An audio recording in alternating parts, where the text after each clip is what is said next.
Judaism, title and subtitle. Judaism as Israelism for post-second millennium, and Sinai, Sagism, and keep it simplest. Moses misunderstood. Verily, Moses is the most misunderstood person who ever lived. Missing the point origin is not the same as the point origin is missing. I choose the former over today's high-speed wreck. Moses left it behind at Genesis 1:/Aleph, and I recovered it from the dustbin Genitza of the sages. At least that much we know now from our recovery of the universal principle of knowledge of paradise Kabbalogy. This is a breviary privileging conclusion over arguments. Residue from the baby bang. This is an off-off midrash on the front and back narratives of Zion and Sinai in the tradition of the Torah of the Tanakh Bible. Broadly speaking, it's on the role that Sagism plays in the Zion of the prophets and on the Sinai of the Torah. Our thesis is that unless there's an indelible residue from the revelation of the Torah to Moses at Mount Sinai, the default thinking is taking the authority of Sagism at its word. Of course, one may argue that the devil that we know is better than the devil that we don't. Más vale malo conocido que bueno por conocer. But if, quote, I think, then I am, unquote, is accepted, or, quote, being is becoming, unquote, it would seem to follow that creative thinking is conditioned for real change. The definitions approach. Let's start with the definitions to the characters of our protagonists as these are attested in the Tanakh Bible. Zion, parched land. This term of Zion, parched land, first appears in prophets at 2 Samuel 5:7, and I quote, "But David captured the stronghold of Zion, parched land. It is now the city of David." David, city of David. This term of Zion appears by reference as David, the city of David, in the same verse, 2 Samuel 5:7, quote, "But David captured the stronghold of Zion. It is now the David, the city of David."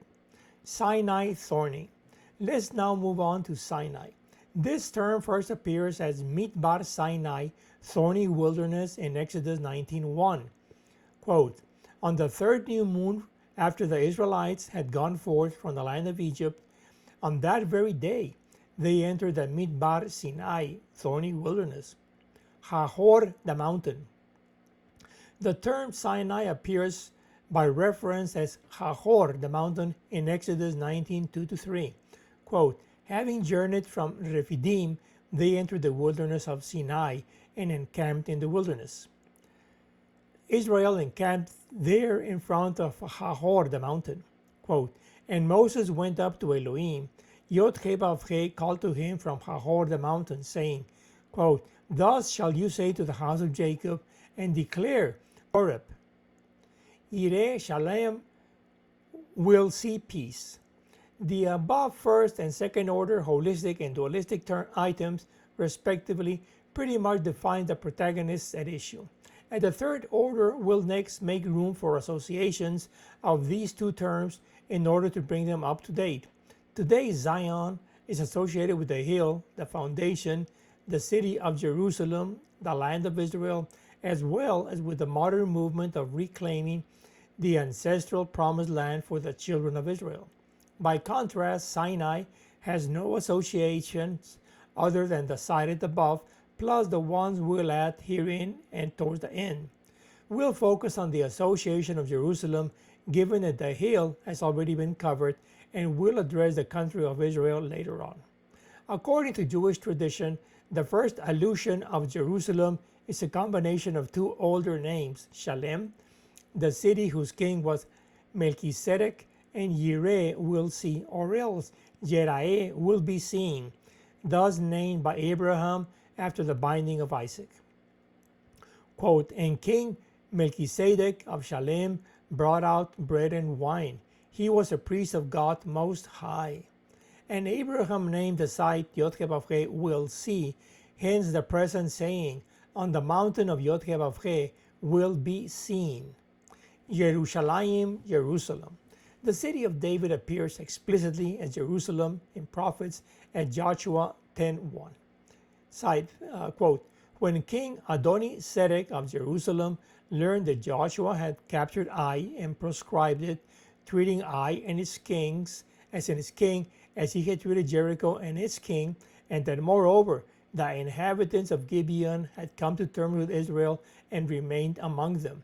The name Jerusalem is variously etymologized to mean foundation, from the Semitic YRY, to found, to lay a cornerstone, of the pagan god Shalem. The god Shalem was thus the original tutelary deity of the Bronze Age city. It is not clear when the name was changed from Jerusalem to Yerushalayim. Yerushalayim, Zion, city of David. Now we have the appearance of Jerusalem and Zion side by side for the first time in 2 Samuel 5:6-7. That is, Zion was what it was, and Jerusalem was its old name under the Jebusites, though once conquered, was renamed City of David. Quote, the king and his men set out for Yerushalayim against the Jebusites who inhabited the region. David was told, you will never get in here. Even the blind and lame will turn you back. But, quote, but David captured the stronghold of Zion. It is now the city of David. Urusalim. From archaeology and not from the Bible, during the Canaanite period around the 14th century before the Common Era, Jerusalem was named Urusalim, city of Shalem, on ancient Egyptian tablets. This meant foundation of the god Shalem. Shalem or Shalem was the name of the god of dusk in the Canaanite religion, whose name is based on the same root Shin Lamed Mem SLM, from which the Hebrew word for shalom, peace, is derived. Shalom in Hebrew is cognate with Arabic salam. The name thus offered itself as the, quote, the city of peace, the abode of peace, dwelling of peace, founded in safety, or in some Christian authors as vision of peace. Dual ending Yerushalem, Yerushalayim. The ending áyim indicates dual, thus leading to the suggestion that the name Yerushalayim, Jerusalem, refers to the fact that the city initially sat on 2 hills. Dual is a grammatical number that some languages use in addition to singular and plural.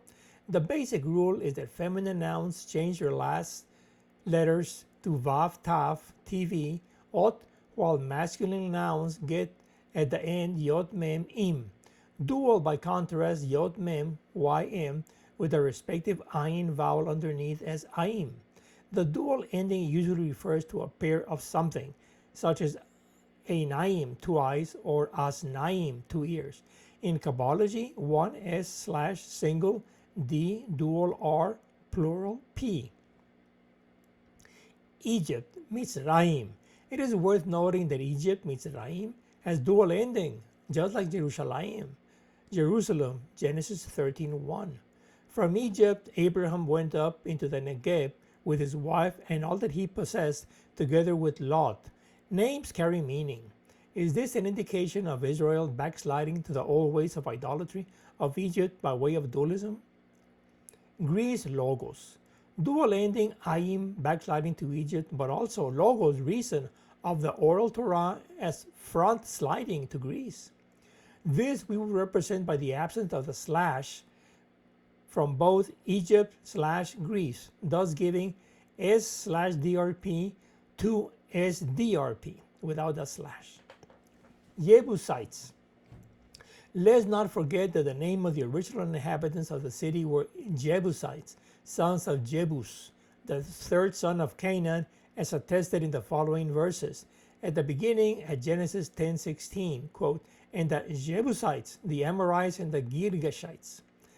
At the gates of Canaan in Numbers 13:29, quote, Amalekites dwell in the Negev region, Hittites, Jebusites, and Amorites inhabit the hill country, and Canaanites dwell by the sea and along the Jordan. And in the conquest period by Joshua 11:13, quote, to the Canaanites in the east, and in the west to the Amorites, Hittites, Perizzites, and Jebusites in the hill country, and to the Hivites at the foot of Hermon in the land of Mitzpah, from Bet B to Resh R. After the above back and forth scanning, the of Yerushalayim, Jerusalem, would be pretty certain were it not for the letter resh R instead of bet B. Why isn't its name Yebushalaim, Jebusalem? The above-mentioned name of Urusalim could be one reason, but it's hard to imagine that King David had any knowledge of it. After all, the inhabitants were called Jebusites, not Jerusites. A speculation could come from the root word to shoot, as in Jerusalem, shoot complete or shoot piece, as in asserting piece of sorts. Gematria bet B and resh R. We have pretty much gone over the question with the exception of two remaining points of the dual ending, as well as the transition from bet B to resh R, from Jebusalem to Yerushalayim. Having exhausted the letters, perhaps it's time to delve with the numbers for a clue. Note bet B is 2, kaf K is 20, and resh R is 200. The kaf K is normally used for the conjunction S. So bet B, 2 kaf K, 20 resh R, 200 becomes bet B, 2 S resh R, 200. This will seem to justify making the transition from bet B to resh R, 200. If you add the corresponding numbers of the letters in a word, not just list them, then by the same token, keep adding them across till you can't anymore when it reaches one single digit number. Combination name. To get a rough idea of what's involved, let's compare it with Aleph A1 and Yod Y10, as in Aleph A1 as the creator and Yod Y10 in Yod Kebab creator, which is sometimes simply abbreviated as Yod Y10, or else doubling it so as to avoid confusion as Yod YY 100. If we were to apply the same logic of Aleph A1 to the bet B, but solely as far as the zeros are concerned, we would then have bet BB 200. This would allow us to transmute bet B to resh 200 R, thus assuring Yerushalayim instead of Yebushalayim. By the way, as unintended consequence, perhaps this could even account for the dual nature, transitioning from Jerusalem to Yerushalayim. Revelation and manifestation. Sinai occurs in the Torah as part of revelation, whereas Zion occurs in the prophets as part of manifestation. The question now is, how do these two relate to each other to make a whole out of complex parts? Which is the model of norm and which is the representation conforming to it? Zion is seen as the homeland for Jews. Sinai is seen as the religion of Judaism. Sinai is seen as the religion of Judaism. Rabbinic Judaism of chosen people is all about Jews, but what about the greater picture, about the task chosen to perform? A few questions pop up. Chosen for what? Privilege? Mordechai Kaplan talks about Judaism as a civilization. What about cultural Jews? Is there such a thing as a or the greatest point of view which will make sense of all this? Philosophy department and Jewish studies. Universities have both philosophy department and Jewish studies. By the latter is meant everything Jewish. But is it talking about knowledge, or what is it talking about? Of course, there's also a physics department and so on. All are particular fields of knowledge as parts of a greater whole. Yet there is no hierarchy of knowledge in any way, shape, or form, at least none that one's aware of. Since there is no unity in diversity, it's more like UINO, university in name only. We've gotten complacent with the cash held back to simply put things in and leave none out without caring much for ordering. Jacob and Israel. The complexity which we encountered in defining Sinai, and in a greater degree Zion, parallels that of defining who or what is Israel, respectively. And telling from the above, this parallels the difficulty of defining universal knowledge in the greater scheme of things. All we know about Israel is in the name change from Jacob to Israel in Genesis 32:29 and 35:10. Quote, said he, your name shall no longer be Jacob, but Israel, for you have striven with Elohim and humans and have prevailed. Quote, saying to him, you whose name is Jacob, you shall be called Jacob no more, but Israel shall be your name. Thus he was named Israel. From the above, we take that the name of Jacob, heel holder, was changed to Israel, prevailing in struggle with Elohim and men. This means name change from supplanter to one who struggles with Elohim and with men and prevails. Israel as the higher octave of Jacob. What is Israel? From the above search, we've managed to find Zion entangled with Sinai, Jacob with Israel, and particular knowledge with universal knowledge. What we're proposing is the universal principle of knowledge of paradise Kabbology to make sense of it all. It is the comprehensive science derived from revelation/manifestation. That said, using paradise Kabbology would give us revelation S/manifestation DRP with inspiration D, enlightenment R, erudition P, briefly as one whole S/Triad Parched DRP. Blind faith and keep trying. Which is preferable between blind faith of goings and endless struggle of Israel? Fix it since it's broken. No le busques tres pies al gato. There's nothing wrong with seeking personal salvation, but what about the world left behind? Chosen is for a task and not for privilege. It's about struggling to understand the Creator as creative creatures of creation and not just being told by authority what is the case. Knowing is creating from something. Creative is thinking/changing things DRP with what D, Y, R, how P. Fortunately, Paradise Kabbology comes to the rescue as person S/individual DRP with belief D, values R, actions P. Oh, by the way, it is not true that I'm the wrong guy at the wrong place at the wrong time with the wrong people. Torah and Messiah. The Torah of Revelation is whole, complete, with nothing missing. This means not requiring Messiah later on to bring the missing piece to complete the puzzle. What is missing is what was missed by the sages. The missed point origin has been there since creation and more recently since the interface between revelation and manifestation of Moses. We recovered it as science, logos, of reception of the tradition Kabbalah as paradise Kabbology. The Gordian knot of Sagism. To delve endlessly in hair splitting is the pastime of sagists. The best case scenario is no better than the worst. Case in point is falling in the trap of defining Zion and Sinai as we've seen in the above lucubrations. Without the indelible residue from the revelation of the Torah, we're at the mercy of Sagism. Simple, simplers, simplest. Keep it simple. The simple can't get any simpler than the simplest. The simple of the simplers is the simplest. Simpler is better than simple, and simplest is the best of simplers. Compass in jungle. How feasible is it to make it out of a jungle alive during rainy season without a compass after having survived a plane crash? No help from the overcast skies other than estimating where the sun rises. It's like when a teacher asks the class for an answer to a science problem posed. Is there a right answer, or does it depend on whom you ask? Allowing for wiggle room, the grading will follow adherence to argument, right equations, procedure, and math calculations. There is a right answer and a spectrum of right and wrong attempts. My fear is that trying to define Semitism isn't going to come out that different. Why? That's the question. Because of a lack of compass, too many principles, and lacking the one principle. Focus Israel. The focus of interest is Israel, but the present Gaza conflict remits us to the judicial coup of the recent past, and it has to be resolved for Israel to have a future. How far back to the past required its revelation?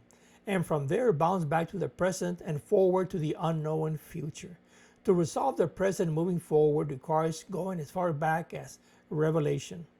Panacea. Diplomacy is the buzzword.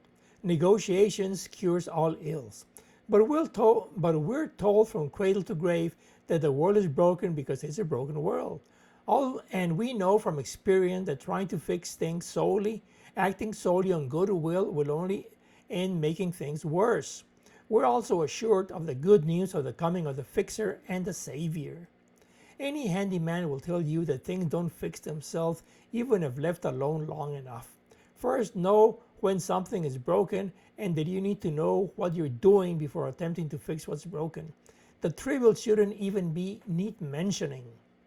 Curing stupidity. Once it's settled that paradise Kabbology isn't panacea, that it only cures stupidity, the rest of the broken world still remains to be fixed by us. The idea is saving creation as creative creatures of the Creator. Weekdays and weekend. The double standards of Baal idolatry means leading a worldly life on weekdays and a heavenly life on weekends, Shabbats, or Sundays or Fridays. In the Torah, God says rest on Shabbat from work, but as an integral part of the weekend and the weekdays, not as two mutually exclusive domains.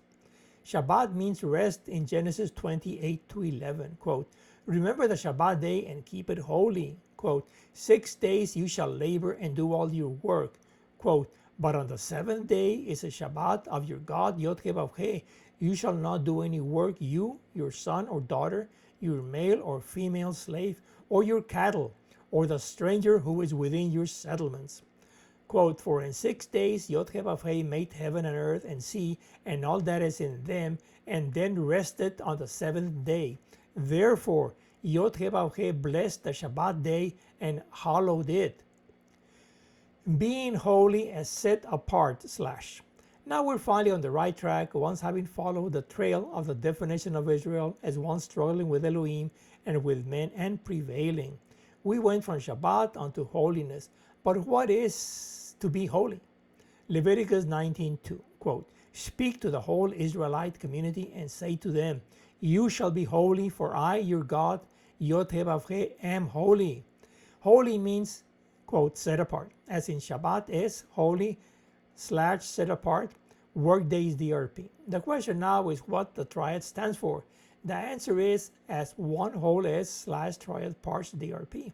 The / comes to represent revelation / manifestation, as the point is / origin DRP. Servers and leads. Translation is interpretation. The hand that rocks the cradle rules the world. Rabbinism of Rabbinic Judaism has been the gatekeeper since the end of the Second Temple and the diaspora. The traditional translation interprets Israel as religion by default. Case in point is Exodus 19:6 with Fede Errata. It says, you shall be to me a kingdom of priests and a holy nation. These are the words that you shall speak to the children of Israel. But it should say, but you shall be to me a kingdom of servers and a nation of leaders. These are the words that you should speak to the children of Israel. Double negatives. In a binary world of 0 and 1, like in artificial intelligence of pluses and minuses, a double negative gives a positive. And in general, an odd number of negatives gives a negative and an even number gives a positive. Needless to add, any number of positives gives a positive. But what about in a spectrum world, or to narrow it down to a triad world? Much like a coin, heads, tails, and rim. Normally the rim doesn't count if it's thin enough compared to the faces, but if it's wider, it counts as the third option. In this case, the positive criterion still holds, but not so the negative. Suddenly, the negative criterion could equally give negative or positive. This makes the double negatives meaningless without further clarification. Fighting anti-Semitism. The case in point is the slogan of, quotes, fighting anti-Semitism, unquote. We all know what fighting anti-Semitism means because we know what anti-Semitism is.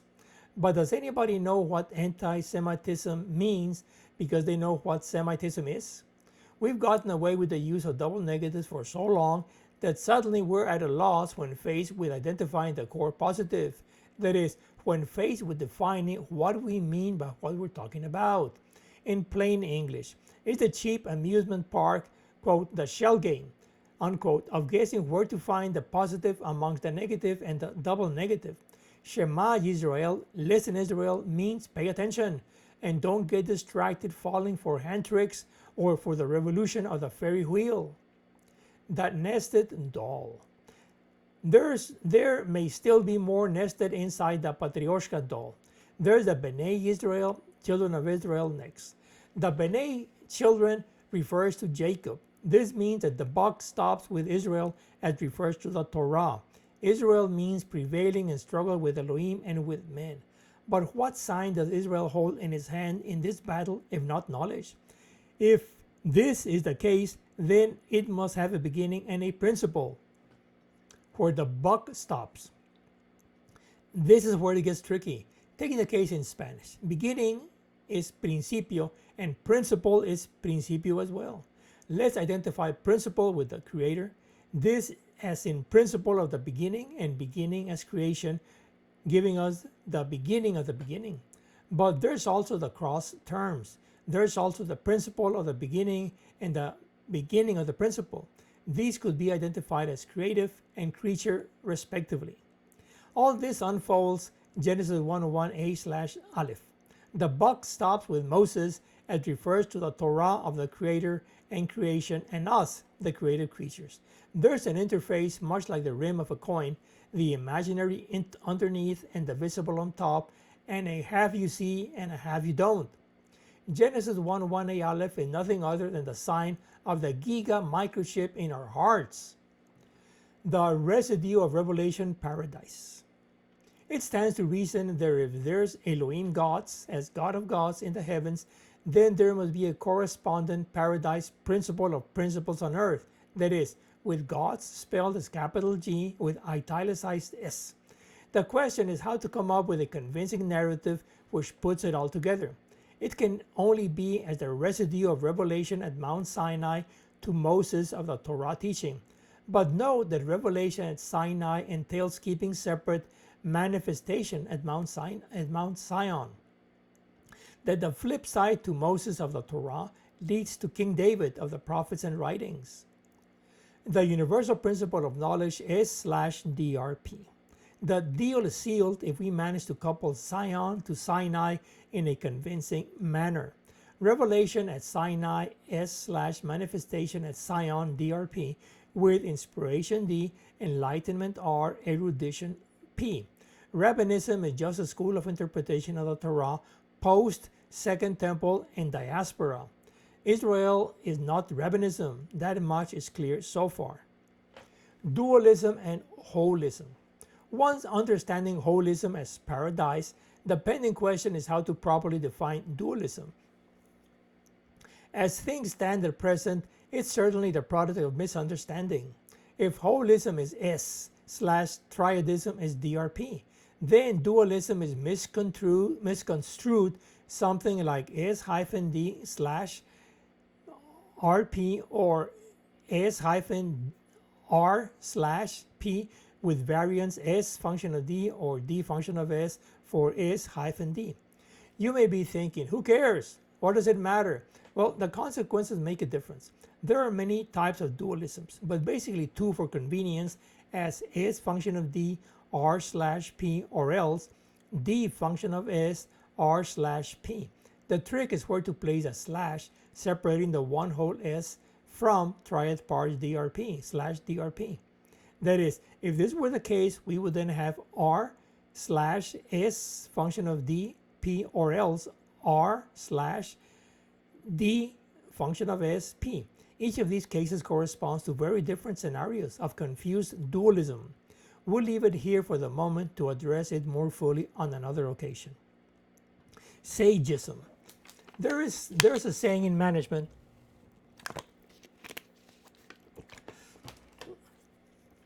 that if you want to hide something, bury it under a pile of data. This is otherwise known as too many trees, very little forest. More to the point, the question of Semitism is not that different from what we went through at the top of the brief when trying to define Zion, not to mention Sinai, because we hardly got to it. Defining Zion led us to parched land, city of David, hill, Yerushalayim, Jerusalem, Urusalim, Jebusites, Bet-B, till we stopped trying altogether. Regarding Sinai, all we managed to say was Thorny, Horeb, Desolate, Mountain, Mountain of Gods, before we went off the tangent and underneath. Sagism is 99% right, only 1% off, having missed the point origin.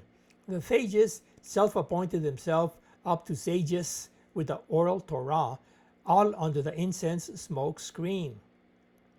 As rabbinism, they added as backup the coming of the Messiah just to keep the proof every day from happening. Zion and Sagism is Zionism. In plain words, S function of D R/P means that revelation is a function of inspiration, that enlightenment serves as bridge, and that erudition is manifestation. This seems to be saying that Zion, the city of David, Yerushalayim, the land of Israel, has supremacy over everything else. This invariably leads to endless wars and elusive peace. Chosenness as supremacy. The thing is that revelation is holy, as in set apart from manifestation and in no way entangled to or with it. Holy is the slash of, quote, set apart, unquote, of S from /DRP. Sinai and Sagism is Sinaism. In plain words, D function of S R/P means that inspiration is a function of revelation, that enlightenment serves as bridge, and that erudition is manifestation. This seems to be saying that the oral Torah tradition of rabbinism has primacy over anything else. This invariably means that chosenness is leading a careless existence on account of messianism. Chosenness as privilege. Each is self-righteous, zealot, or messianic, and sees no need beyond other than turning the clock back or pushing it fast forward, respectively. Mono/dualism and Uni/Triadism. It is high time to wrap things up. Zion plus Sagism gives Zionism. But what is it if not dualism? Likewise, Sinai plus Sagism gives Sinaism. But what is it if not monism? Thus, we arrive at monism plus dualism, or mono/dualism, using the slash between them. This is the mainstream point of view, and telling by the results displayed on the graph. I'll let you decide how to grade it on the spectrum. I'm not sure if my view is Sephardic and Usim, but Paradise Kabbalogy is not the norm. Sinai is a Torah of revelation, while Zion is the prophet of inspiration, enlightenment, and erudition. For comparison, is one whole is and becomes triad parts. This comes across as 1/triad, or for convenience, Uni/Triadism. Gatekeepers. Even if the Messiah was to come, what would it bring if not the point origin, given that there's nothing missing in the Torah? It was only missed by the gatekeepers out of oversight. Once having the know-how, we will still have to do the heavy lifting to get the job done of our hiring. Which other way is there to do it if not as noted? The answer cannot be by default because there's no other way. Status quo is having everything remain the same except the point in question. But nothing changes without creative thinking. Israelism and common sense. Now that we know that we're talking about Israelism when we're mentioning Semitism, we can proceed fruitfully. But this is as good a place as any for thanking ancestry, bidding them farewell, and moving on without looking back. Briefly, there were the first 2 millennia of the referential past, then 2 more of the dilated present, and now the post-second millennium, for lack of a better name, of the future. More to the point, is Judaism a religion, a culture, a civilization, or what is it? Creator S/creation DRP with civilization D, constitution R, culture P. And let's not forget the big picture of revelation S, math/religion, morality D, philosophy, politics R, science, technology P. On the classical timeline, it would be Moses S/Pythagoras DRP, Socrates D, with Socrates D, Plato R, Aristotle P. In any case, Israelist would seem to be the attached name for Israelism. Triad state solution. The one-state solution is unacceptable to Palestine. The two-state to Israel, thus the triad state is proposed for peace to create the conditions for Israel to resolve its defining identity. It doesn't pretend to resolve the Gaza war, nor the conflict with Hezbollah, nor the threat from Iran. Politics is too important to be left solely in hands of power-hungry politicians. Reason and common sense folks need to have a place at the table, not on the menu. To that effect, maintain constant the two powers of the government, legislative first and executive second, and increase from one power, judicial third, to three powers of the people, adding media fourth and university fifth. The media fourth and university fifth would be in charge of the judicial third in place of the legislative one and executive two.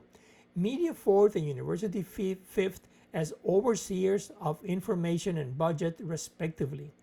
Diaspora Jewry would have right to vote on people's judicial third, media fourth, and university fifth powers, though not on the government's Knesset legislative first and executive second power. This model of state has universal validity with due regard to national specificities. Also, so as to avoid two-power rule of duocracy, 3 votes per person instead of 1 vote per person, and to realize gender equality and empower the powerless, enact child suffrage under parental tutelage. Eschatology, Messianism, and Kabbalogy. Front wheel or back wheel drive? That is the question. Or is it? Which comes first, the cause or the effect? The cause is the point source and the effect is the origin field. That much we know. But what happens to the origin if there's no point? Let's take a few steps back and restart with definitions. Apocalypse means revelation, but is ordinarily used as eschatology, which means end of times. The connection is with the coming of the Messiah. That is, the condition for the coming of the Messiah, or for there being a need for a Messiah, is bad time that cannot be fixed with available resources. The revealed resource by excellence is the Torah teaching. But what if these resources have always been available, but were simply missed, as in overlooked, which is not the same thing as missing, as in not there? The question is, what happens now? If the Messiah is a text and not a person, then it's always been there. The sages missed the point origin is not the same as the point origin is missing. Then, in this case, apocalypse and eschatology and Messiah and Kabbalogy all collapse into one and the same thing in a complex manner of discourse. The ripple of life. Is Messianism fail-safe, or is Messianism sure fail? Why not be double safe, Messianism and Paradise Kabbalogy? Messiah as fail-safe. Don't we all wish it were true? The problem is that it not only has no foundation.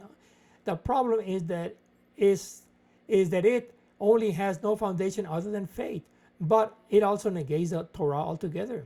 We need a plan B just in case. It's better to be safe than sorry. Hombre precavido vale por dos. Reading and viewing. Recommended reading are my books at Amazon, quote, The Sweet Spot, Subtitle, Unrevealing Yet Hiding in Plain View, and quote, Saving Creation, Subtitle, The Baby Bang of Paradise Civilization, unquote, amongst others. As well as viewing my videos, quote, Paradise Kabbalogy isn't panacea, it only cures stupidity, quote, The Sweet Spot Made Easy, unquote, and quote, 53I Israel, Zion and Sinai, 5-power state, 3 votes per person, tutored infant suffrage, unquote, amongst others. My YouTube channel at Rick Turriol's Bonilla. Yours truly, Ricardo Turriol's Bonilla. Thank you very much.